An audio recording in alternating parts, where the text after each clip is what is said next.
Vocês conseguiram engravidar logo em seguida? Teve que fazer alguma cirurgia? Como foi? Ela chegou a marcar uma cirurgia, um procedimento bastante complicado, inclusive, invasivo. Mas o Senhor nos mudou a nossa sorte antes disso acontecer, para surpresa dos médicos, inclusive. Né? Então, nós passamos, como eu disse, né, alguns meses, talvez mais de um ano, casados, e ela não utilizava nada, e ela não engravidava. Depois, quando ela foi diagnosticada, nós começamos a orar, pedimos ajuda aos nossos irmãos em oração, e aí é aquele momento da vida em que você se vê numa situação que você não pode resolver, né?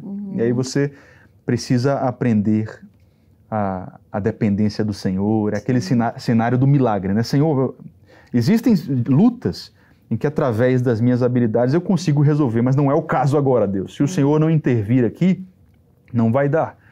E a gente começou a jejuar, começou a entregar essa situação ao Senhor, descansando, né? Pai, tua vontade é soberana, o Senhor sabe o que é melhor para nós. Mas se o Senhor quiser ouvir a nossa vontade, o nosso desejo, que eu creio que veio do Senhor, a gente quer engravidar, a gente quer ter filhos, a gente quer ter uma família numerosa, então faça-se a tua vontade, mas Senhor, repreende essa doença. E aí começaram a acontecer algumas coisas, né? Alguns irmãos começaram a orar conosco, Deus começou a ministrar os nossos corações, e aí eu me lembro que num dia muito especial, eu ainda trabalhava no quartel. Jéssica acordou muito cedo, mais cedo que eu, ainda estava dormindo, tipo umas 5, 4h30, 5 da manhã. Ela deu um grito. Ela tinha comprado um teste de farmácia escondido de mim. E ela gritou assim de felicidade. Eu fiquei desesperado, né? O que é que aconteceu? Caiu, morreu? Ela disse, eu tô grávida, eu tô grávida. Chegou lá no quarto com essa notícia maravilhosa, a gente chorou juntos. Sem fazer nenhum tratamento, nada? Nada, nenhum tratamento. Nenhum tipo de tratamento, cirurgia. Foi um milagre da parte de Deus mesmo, depois de alguns meses de luta aí, ela sentindo dores terríveis e fazendo o acompanhamento médico, já com a cirurgia marcada. Não lembro se faltava uma semana, 15 dias para a cirurgia. Meu Deus, ela olha. já estava, ela já estava preparada para a operação acontecer e aí Deus fez o nosso primeiro milagre aí, que foi o Samuel, nosso filho mais velho. Mas você vê, vocês fizeram tudo o que era possível. Vocês oraram, jejuaram, marcaram a cirurgia, viram, né, fisicamente o que podia ser feito, mas não desistiram da fé. Pois para que ele pudesse fazer o sobrenatural. Eu acho que seria um erro da nossa parte, né? Espiritualizar a situação e dizer a gente não precisa de profissionais, não precisamos de médicos. Não foi a nossa linha de ação. Nós contamos com os profissionais, fomos prudentes, até porque ela estava sofrendo, né? Fisicamente, ela estava sentindo dores muito absurdas.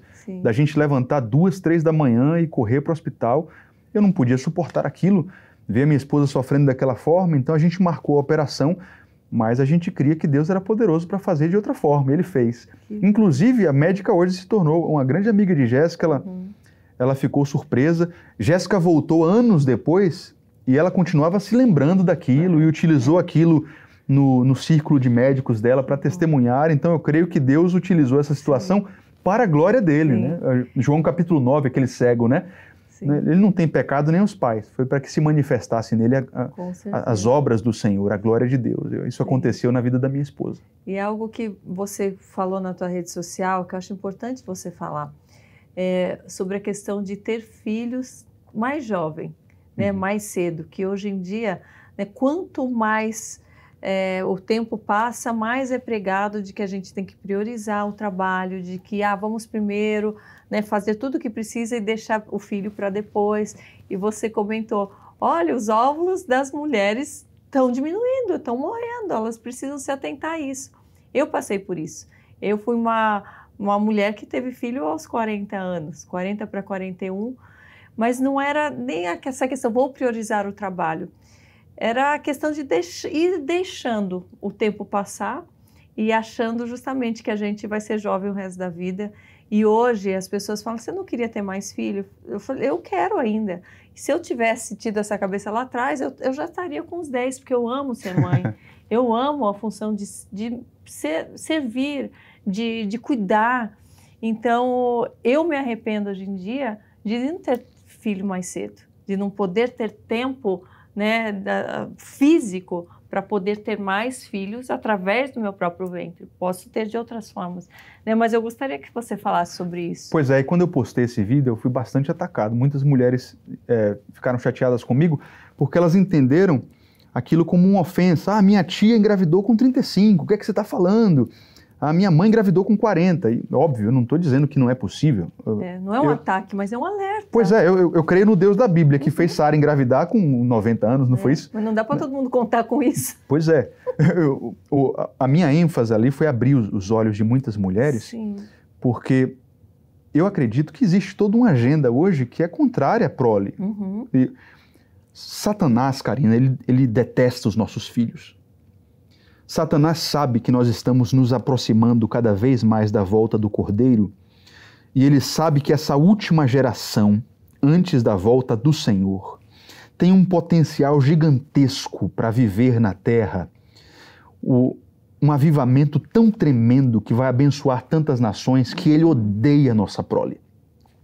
E hoje você vê essa agenda avançando de diversas formas. É uma agenda política, é uma agenda abortista, é uma agenda que tem a ver com a nossa dieta. Então muitas mulheres estão inférteis por vício em glúten, por uma dieta completamente inflamatória, por excesso de carboidratos e açúcares.